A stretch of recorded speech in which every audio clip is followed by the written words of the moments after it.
Example number 4 na tayo sa ating topic na integration by parts. So, ang ating problem, integral of e to the x sine of x dx. So, dito sa example na ito, ay dalawang solution ang ating gagawin ng sabay. So, ang ating given ay product ng exponential at trigonometric function, e to the x at saka sine x.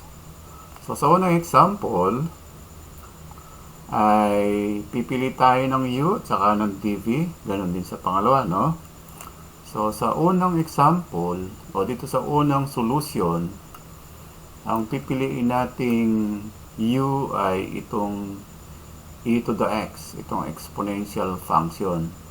At sin x dx naman, ang ating pipiliing dv dito sa unang solusyon natin. Dito naman, sa pangalawa, ito ang ating pipiliing u, yung sin x, at ang ating gagawing dv ay itong e to the x sin o e to the x dx. Okay? So, let u, ito yung una, u equals e to the x. And then dv equals sin x dx. Then we'll have du here, equals e to the x dx. Ito naman, integral of sin x dx equals negative cosine of x. So, dito naman sa pangalawa natin, ang ating u equals sin x. Ang ating dv equals e to the x dx. Okay. Palitan natin yung ating d, Hindi na pagkasulat ng d.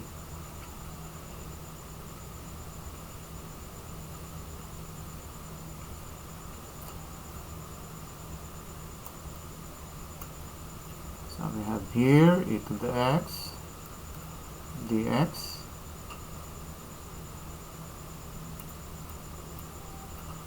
e to the x dx. Yan. Then our du here, ang derivative ng sin x ay cosine x dx. Dito naman, integral of dv equals v, and then integral of e to the x dx equals e to the x. Okay? So, sundan na natin yung ating formula. Integral of u dv equals u times v minus integral of v du. So, meron tayong integral of e to the x sin x dx equals u times v, So, meron tayong negative e to the x and then times cosine x. So, ito yung ating u times v minus integral of v du. Minus integral of v du. Negative cosine x e to the x dx. So, negative times negative. So, ito magiging positive to, So, integral of e to the x cosine x dx. Dito naman, So, yung ating problem, integral of e to the x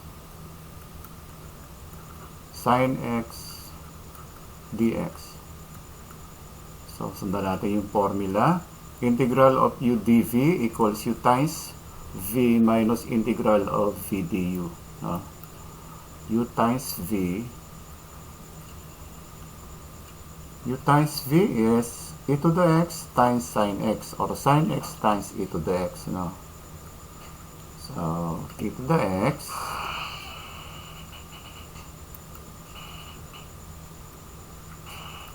and then times sine x. And then minus integral of v du. So, minus integral of v du. E to the x cosine x dx. E to the x cosine x dx.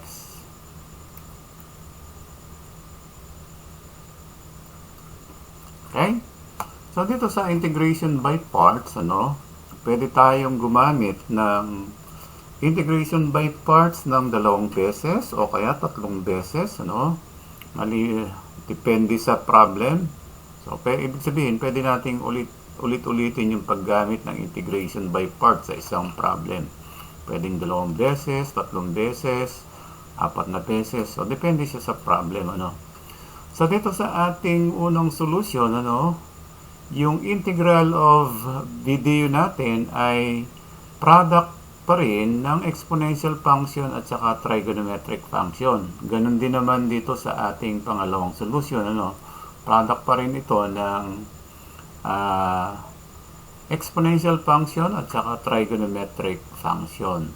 So, pagka product ng dalawang uri o dalawang magkaibang function, pwede natin i-apply yung integration by parts, Palitan natin yung exponent ni Ray. Hindi ako nagagandahan dito, e raised to x.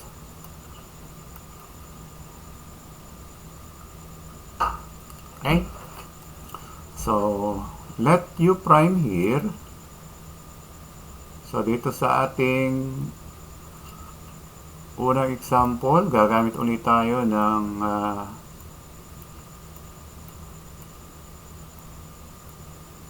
integration by parts at muli pipiliin natin ditong u yung e to the x. So, dito ay gawin natin u prime yung ating e to the x, u prime equals e to the x. At dv prime natin, yun pa rin yung trigonometric function pa rin, yun ang ating pipiliin. Cosine x dx, Cosine x dx. Ganda natin itong prime, ginawa natin. So, naglagay tayo ng prime para may pagkakaiba sa una natin paggamit ng integration by parts. Dito sa pangalawa, may pagkakaiba silang dalawa. So, ang du prime natin will be equal to e to the x dx, e to the x dx. Dito naman, b prime will be equal to integral of cosine x dx ay sine of x, Okay? So, dito naman, So, ang ating pipiliin u din dito, or u prime, yung trigonometric function na cosine x. At ang dv prime natin yung exponential function na e to the x at saka yung siyempre kasama yung dx, e to the x dx. And then our du prime here, derivative ng cosine x ay negative sine x. And then times dx. Ito naman, mag-i-integrate tayo. Kaya magkakaroon tayo ng b prime equals e to the x. Okay? So, apply na natin ngayon uli yung ating formula, So, ito, ibaba natin ito. So, meron tayong negative e to the x cosine of x. And then, plus, So, apply natin ulit yung formula na integration by parts. U times V, Or U prime times B prime.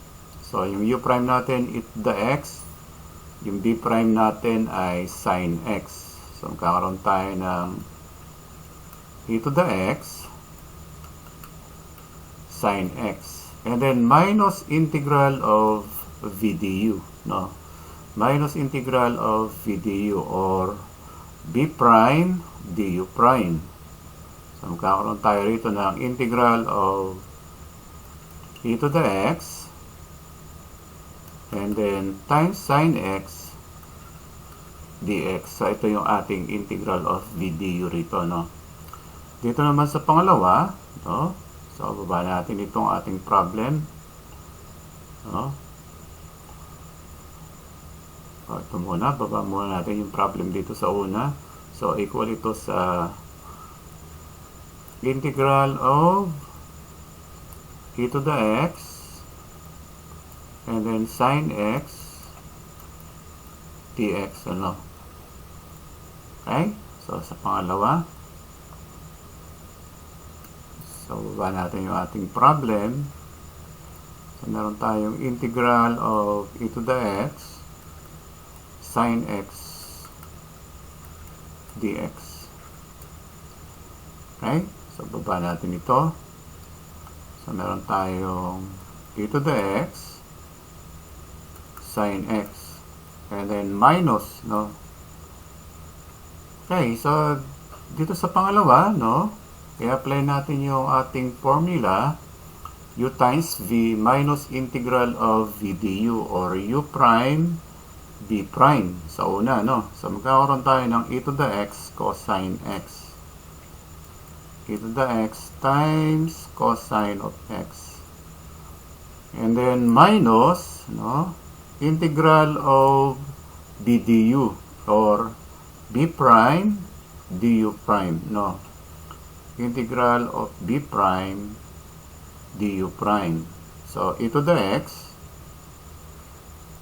and then negative sin x dx. So, negative times negative, ito magiging positive, ano, sin x dx. Okay? So, we'll have here e to the x sin x. Multiply natin yung negative sa loob, no? So, magkakaroon tayo ng negative e to the x cosine x. And then minus, no?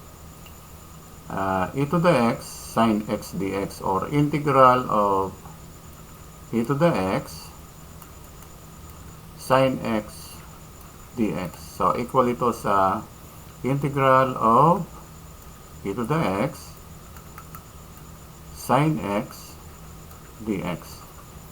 Okay, so dapat nating pansinin dito na ang ating problem ay bumalik, ano, yung integral of e to the x sin x dx. So, yung ating integral of b prime du prime dito sa una ay ito mismo yung ating problem. Integral of e to the x sin x dx. At ganun din naman sa pangalawang solution natin, ano? Integral of e to the x sin x dx.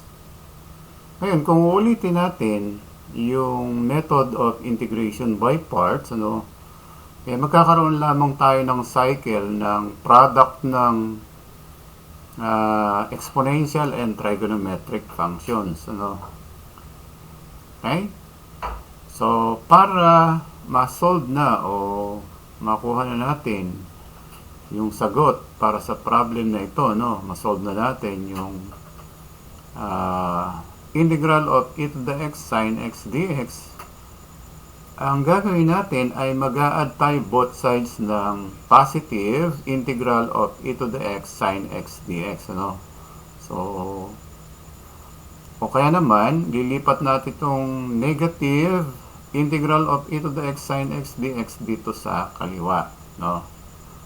Yan. So, mag-add na lang tayo ng positive integral of e to the x sin x dx both sides, ano? So, plus integral of e to the x sin x dx. Ganun din dito sa pangalawa, no? Mag-add tayo ng positive integral of e to the x sin x dx. Ganun dito sa ating sa kaliwa, ano, sa left side ng ating equation, integral of e to the x sin x dx. So, nag-add tayo ng positive integral of e to the x sin x dx para ma-eliminate itong negative e to the x sin x dx dito sa kanang side ng ating equation, ano. Sa ere,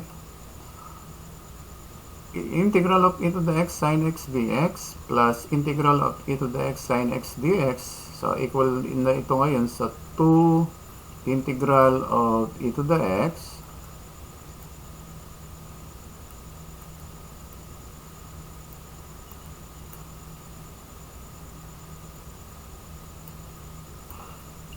integral of e to the x. Palitan muna natin to.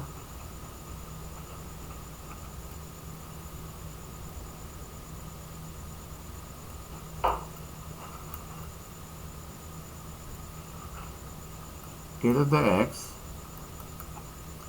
sin x dx equals, no? So, meron tayong negative e to the x cosine x, and then plus e to the x sin x. So, ito naman equals 0, no? Pag in-add natin, negative plus positive, so equals 0 na yon. So, dito naman magkakaroon din tayo ng 2, no? Integral of e to the x sin x dx equals, no? So, ito, bababa natin e to the x sin x, and then minus e to the x cosine x. Ito naman, cancel to, no? Isang negative saka isang positive. Okay? And therefore, solving for integral of e to the x sin x dx, here, ano, we must multiply both sides by 1/2. So, magkakaroon tayo ng integral of e to the x sin x dx equals 1/2, ano? And then times, unahin natin isulat itong positive kaysa dito sa negative, ano? E to the x sin x, and then minus e to the x cosine x, and then plus c, no? So, ganun din dito, no? Multiplying both sides by 1/2, we will have integral of e to the x sin x dx equals 1/2, and then times e to the x sin x minus e to the x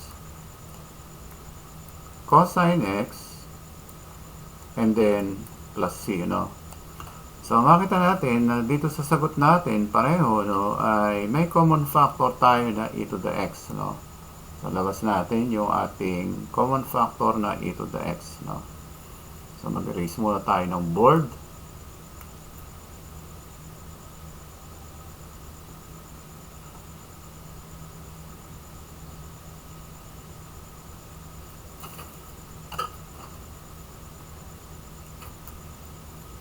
So, para sa ating final answer, ano? So, let us factor out e to the x dito sa unang solution natin, ano?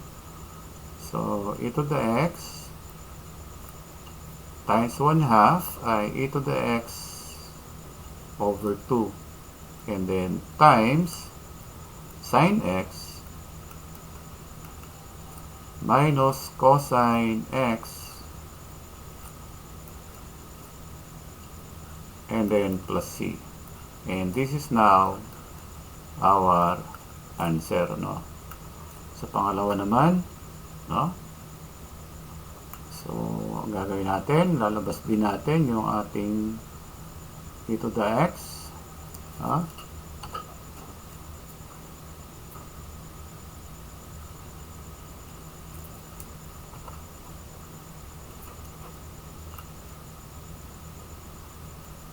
So, let us factor out e to the x here, ano? So, e to the x times 1/2 ay e to the x divided by 2. So, yung matitira natin ay sine x minus cosine x, and then plus c. At ito naman ang sagot natin dito sa pangalawa, no? So, makita natin na pareho yung ating sagot, no? Dito sa solution 1 at saka sa solution 2. So, dito, kahit anong piliin nating u at saka dv, no, eh, pareho lang ang makukuha ang sagot natin. E to the x divided by 2 times sine x minus cosine x plus c.